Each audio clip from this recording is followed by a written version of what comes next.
سادات کرام، مشائخ اعظام، محترم و مکرم مصلیان مسجد، درود و راست سے سماعت فرمانے والے، السلام علیکم ورحمۃ اللہ وبرکاتہ۔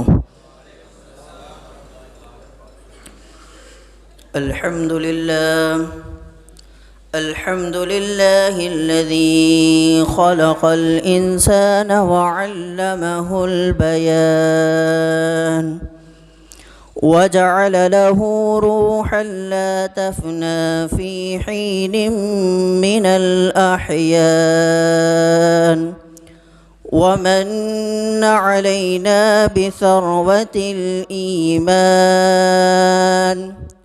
الذي تسعد به أرواحنا إلى الجنان، والصلاة والسلام على من لا نبي بعده إلى يوم ذي شان، وعلى آله وأصحابه الذين سلكوا مناهج الصدق والعرفان، وعلى جميع الصلحاء والفقهاء والأولياء والعلماء الذين سدوا ضربات الجهالة عن الجنان.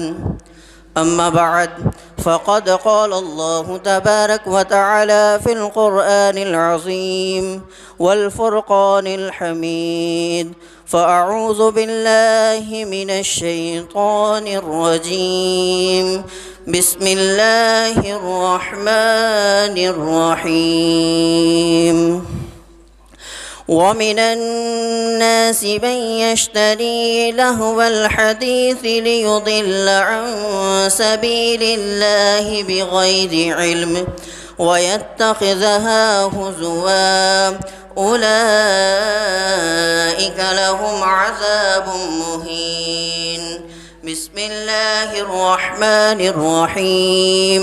يا أيها الذين آمنوا توبوا إلى الله توبة نصوحا.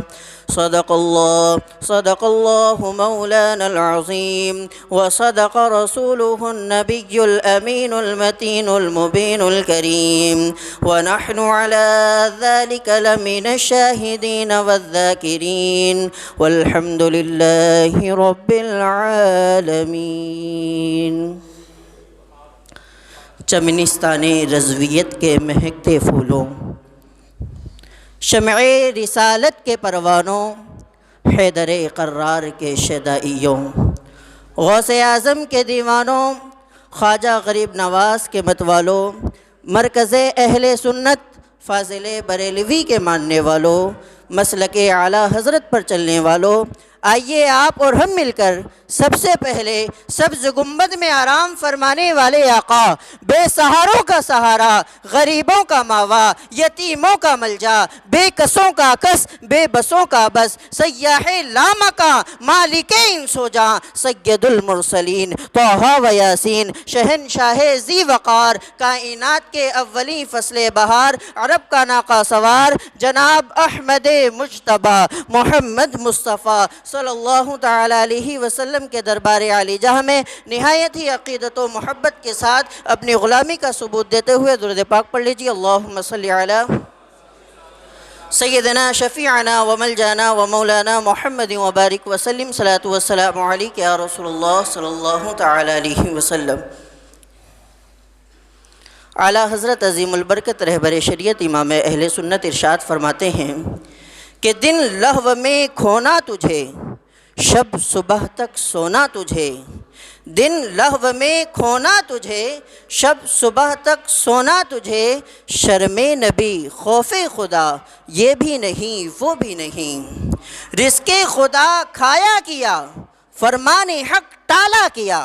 رزق خدا کھایا کیا فرمان حق ٹالا کیا، شکر کرم ترسی سزا یہ بھی نہیں وہ بھی نہیں، اور علم و عمل کی یہ کوتاہی قلب و نظر کی یہ گمراہی، علم و عمل کی یہ کوتاہی قلب و نظر کی یہ گمراہی، آج کا انسان توبہ توبہ کتنا ہے انجام سے غافل۔ معزز سامعین کرام، میں نے قرآن مقدسہ کی آیت کے کریمہ کی تلاوت کا شرف حاصل کیا ہے۔ وَمِنَ النَّاسِ مَن يَشْتَرِي لَهْوَ الْحَدِيثِ لِيُضِلَّ عَن سَبِيلِ اللَّهِ بِغَيْرِ عِلْمٍ وَيَتَّخِذَهَا هُزُوًا أُولَئِكَ لَهُمْ عَذَابٌ مُّهِينٌ۔ اور کچھ لوگ کھیل کی چیزیں خریدتے ہیں جو اللہ کی راہ سے بہکا دے، بے سمجھے اور اسے ہنسی بنا لے، ان کے لیے ذلت کا عذاب ہے۔ حضرات، قرآن نے واضح لفظوں میں فرمایا، قرآن نے صاف صاف کہہ دیا کہ کچھ لوگ ہیں جو کھیل کی چیزیں خریدتے ہیں جو اللہ کی راہ سے بہکا دے۔ حضرات، آج ہم اپنے معاشرے کا جائزہ لیں، آج ہم اپنے سماج کے حالات کو دیکھیں، آج ہم اپنے گرد و پیش کا جائزہ لیں، آج ہم اپنے گھر کے ماحول کو دیکھیں، آج ہم اپنے سوسائٹی کا جائزہ لیں، آج ہم اپنے زندگی کا معائنہ کریں تو معلوم ہوگا کہ ہم گناہوں کے دلدل میں پھنستے جا رہے ہیں۔ آج ہر گھر میں کھیل کی باتیں ہو رہی ہے، ہزاروں روپیہ خرچ کر کوئی ٹی وی کی شکل میں لا رہا ہے تو کوئی موبائل کی شکل میں لا رہا ہے۔ آج ہر گھر میں کھیل کی چیزیں VCR کی شکل میں لائی جا رہی ہے۔ آج ہمارے پاس نماز پڑھنے کے لیے وقت نہیں مگر موبائل چلانے کے لیے وقت ہے۔ آج ہمارے پاس مسجد میں جانے کے لیے وقت نہیں مگر تھیٹر میں جانے کے لیے وقت ہے۔ آج ہمارے پاس مسجد میں جانے کے لیے وقت نہیں مگر تھیٹر میں جانے کے لیے وقت ہے۔ آج ہمارے پاس نیک کام کرنے کے لیے وقت نہیں مگر کرکٹ میچ کھیلنے کے لیے وقت ہے۔ آج ہمارے پاس دینی مجلس میں جانے کے لیے وقت نہیں مگر دوستوں کے ساتھ فالتو گھومنے کے لیے وقت ہے۔ آج ہمارے پاس قرآن کریم کی تلاوت کے لیے وقت نہیں مگر گانا سننے اور سنانے کے لیے وقت ہے۔ آج ہمارے پاس حدیث شریف پڑھنے کے لیے وقت نہیں مگر گھنٹوں موبائل پر بات کرنے کے لیے وقت ہے۔ آج ہمارے پاس تبلیغ کے لیے وقت نہیں مگر دنیاوی لہو لعب کے لیے وقت ہے۔ اسی ماحول کو دیکھتے ہوئے، اسی ماحول کا جائزہ لیتے ہوئے میرے سرکار اعلیٰ حضرت امام اہل سنت ارشاد فرماتے ہیں کہ دن لہو میں کھونا تجھے، شب صبح تک سونا تجھے، دل لہو میں کھونا تجھے، شب صبح تک سونا تجھے، شرم نبی خوف خدا یہ بھی نہیں وہ بھی نہیں۔ حضرات،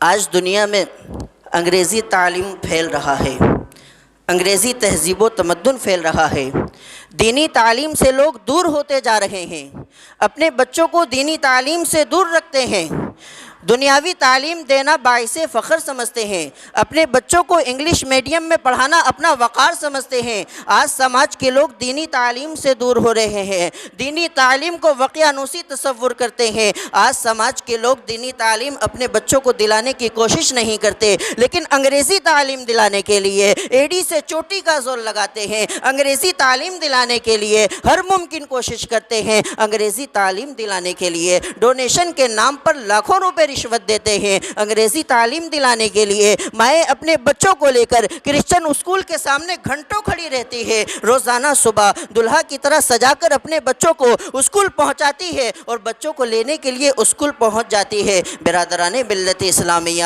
دینی تعلیم سکھانے کے لیے کوئی تذکر احتسام نہیں، دینی تعلیم سکھانے کے لیے کوئی کوشش نہیں، دینی تعلیم کے لیے کوئی شان و شوکت نہیں، بس اپنے بچوں کو قرآن شریف کا ناظرہ پڑھا دینا ہی اعلیٰ دینی تعلیم تصور کرتے ہیں۔ جب ہمارا ماحول یہ ہوگا، جب ہمارا کردار یہ ہوگا، جب ہم دینی تعلیم سے دور ہوں گے تو ہمارے سماج سے برائیاں کیسے دور ہو سکتی ہے؟ جب ہم کو دینی تعلیم نہیں ہوگی تو ہم حلال و حرام میں کس طرح پہچان سکتے ہیں؟ جب ہم کو دینی تعلیم نہیں ہوگی تو ہم اپنے ماں باپ کی عظمت کو کس طرح پہچان سکتے ہیں؟ جب ہم کو دینی تعلیم نہیں ہوگی تو ہم اپنے بیوی کے حقوق کو کس طرح پہچان سکتے ہیں؟ جب ہم کو دینی تعلیم نہیں ہوگی تو ہم اپنے بڑوں کا ادب کس طرح پہچان سکتے ہیں؟ یہی وجہ ہے کہ آج ہمارا سماج روز بروز گناہوں کے دلدل میں پھنستا جا رہا ہے۔ اس لیے کسی شاعر نے کہا ہے کہ قلب میں سوز نہیں، روح میں احساس نہیں، قلب میں سوز نہیں، روح میں احساس نہیں، کچھ بھی پیغام محمد کا تمہیں پاس نہیں۔ ایک بار درود پاک پڑھ لیجیے، اللہم صلی علی سیدنا شفیعنا و ملجانا و مولانا محمد وبارک وسلم، صلاۃ و سلام علیک یا رسول اللہ صلی اللہ تعالی علیہ وسلم۔ آج ہمارے نوجوان اسلامی ماحول سے کوسوں دور ہیں، اسلامی ماحول سے ان کا کوئی واسطہ نہیں، اسلامی ماحول کو اپنانے سے گریز کرتے ہیں، اسلامی وضاقتہ کو اپنانے سے گریز کرتے ہیں۔ آج ہمارے نوجوان ایسا لباس پہنتے ہیں جو اسلامی لباس نہیں ہوتا، ایسا لباس پہنتے ہیں جس سے ابن فرنگی نظر آتے ہیں، ایسا لباس پہنتے ہیں جس سے بالکل انگریز نظر آتے ہیں، ایسا لباس پہنتے ہیں جس سے اسلام کے ثبوت نظر نہیں آتے، ایسے لباس کے عادی ہو گئے ہیں جو لباس مرد و زن کے درمیان مشترک ہو کر رہ گیا ہے، ایسے ہی لباس کو پہننا فخر تصور کرتے ہیں، ایسے ہی لباس کو پہننا ترقی سمجھتے ہیں جس کو یہود و نصارہ کا لباس کہا جا سکتا ہے۔ آج ہمارے نوجوان عریانیت و فحاشی کی طرف قدم بڑھا رہے ہیں، ہمارے نوجوان غیر محرم عورت سے مل جل رکھنا معیوب نہیں سمجھتے، ہمارے نوجوان اشعار اسلام کو اپنانا اپنی توہین سمجھتے ہیں، روزانہ صبح اٹھ کر سنت رسول کی مخالفت کرتے ہوئے اپنے داڑھی کو صاف کرتے ہیں، چہرے پر استرا پھرا کر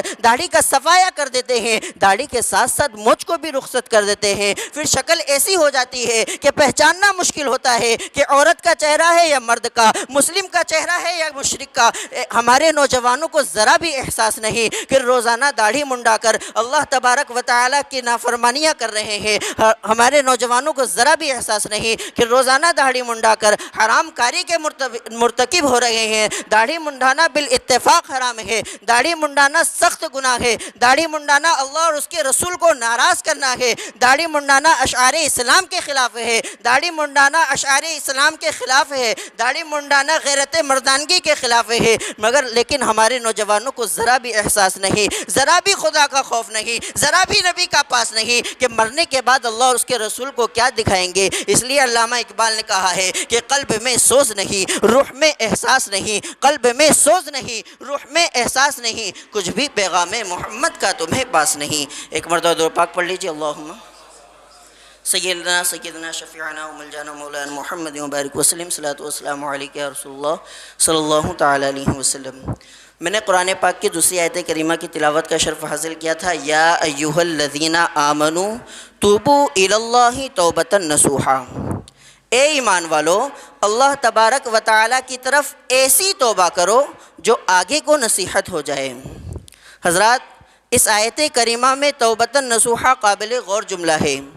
امیر المؤمنین خلیفۃ المسلمین حضرت عمر فاروق رضی اللہ تعالیٰ نے ارشاد فرماتے ہیں کہ توبۃ نصوحا کا مطلب یہ ہے کہ جب انسان ایک مرتبہ اپنے گناہوں سے توبہ کر لے تو دوبارہ اس گناہ کی طرف نہ جائے۔ توبۃ نصوحا کا مطلب یہ ہے کہ جب انسان ایک مرتبہ اپنے گناہوں سے توبہ کر لے تو دوبارہ اس گناہ کی طرف قدم نہ اٹھائے۔ توبۃ نصوحا کا مطلب یہ ہے کہ جب انسان ایک مرتبہ اپنے گناہوں سے توبہ کر لے تو دوبارہ اس گناہ کو کرنے کا خیال اپنے دل میں نہ لائے۔ توبۃ نصوحا کا مطلب یہ ہے کہ جب انسان ایک مرتبہ اپنے گناہوں سے توبہ کر لے تو دوبارہ اس گناہ کی طرف رجوع نہ کرے۔ توبۃ نصوحا کا مطلب یہ ہے کہ جب انسان ایک مرتبہ اپنے گناہوں سے توبہ کر لے تو دوبارہ اس گناہ کی طرف نہ جائے، جس طرح دودھ تھن سے نکلنے کے بعد تھن میں نہیں جاتا۔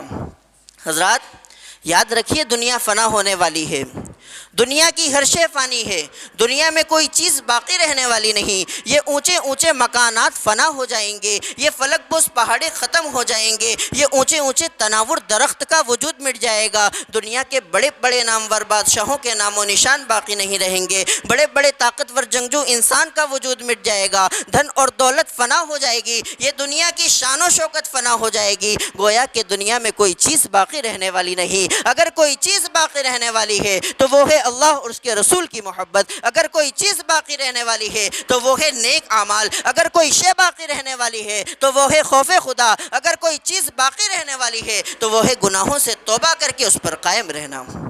حضرات، آپ یاد رکھیے ایک دن خدا کی بارگاہ میں حاضر ہونا ہوگا، ایک دن موت ضروری ہے۔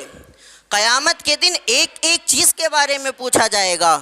اللہ تبارک و تعالیٰ اپنے بندے سے پوچھے گا، میں نے تم کو عمر دی، آنکھ عطا کیے، ہاتھ پیر دیے، تمہیں بے شمار نعمتیں دی، تم میرے لیے دنیا سے کیا لائے ہو؟ تم نے زندگی میں کون سی عبادت کی ہے؟ اپنی عمر کو میری عبادت میں صرف کیے ہو یا دنیاوی کاموں میں صرف کیے ہو؟ اسی طرح سے ہر ایک بات کا جواب لیا جائے گا۔ کبھی پوچھا جائے گا کہ آپ نے قرآن کی تلاوت کیے ہے یا نہیں، کبھی پوچھا جائے گا کہ قرآن سے تلاوت قرآن کیے ہے یا نہیں، کبھی پوچھا جائے گا کہ اپنے پیر سے چل کر مسجدوں کی طرف گئے ہو یا نہیں. اسی طرح سے ہر ایک بات کا جواب لیا جائے گا. اگر آپ نے اپنے ہاتھوں سے چوری کی ہے تو خود آپ کے ہاتھ گواہی دیں گے, یا اللہ اس بندے نے مجھ سے چوری کرائی ہے. اگر آپ اپنے آنکھوں سے بری چیز دیکھیں گے تو آپ کی آنکھیں گواہی دے گی, یا اللہ اس بندے نے مجھ سے بری چیز دیکھی ہے. اسی طرح سے آپ کے اعضاء آپ ہی کے خلاف ہو جائیں گے اور آپ لاجواب ہو جائیں گے. اس لیے ہم پر لازم ہے کہ ہم گناہوں سے توبہ کریں, اپنے اعضاء سے نیک کام لیں, توبہ کر کے اس پر قائم رہیں تاکہ ہمارے خلاف ہمارے اعضاء گواہی نہ دیں.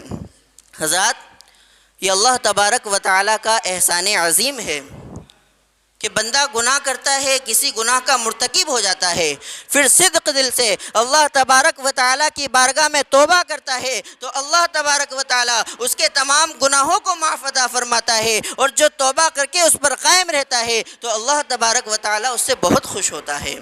حضرت امام غزالی رحمۃ اللہ تعالی علیہ اپنی کتاب مکاشفۃ القلوب میں لکھتے ہیں کہ حدیث قدسی ہے, اللہ تبارک و تعالی ارشاد فرماتا ہے اگر میرا بندہ گناہ کرے اور مجھ سے معافی نہ مانگے تو اس قوم کو مٹا دوں, اس کے بدلے دوسری قوم پیدا کروں جو گناہ کرے اور مجھ سے معافی مانگے. حضرات, قوم نوح علیہ السلام گناہوں میں مبتلا ہو گئی, اللہ تبارک و تعالی کی نافرمانیاں کرنے لگی تو اس کو اللہ تبارک و تعالی نے دنیا کی بلا و مصیبت میں گھیر دیا.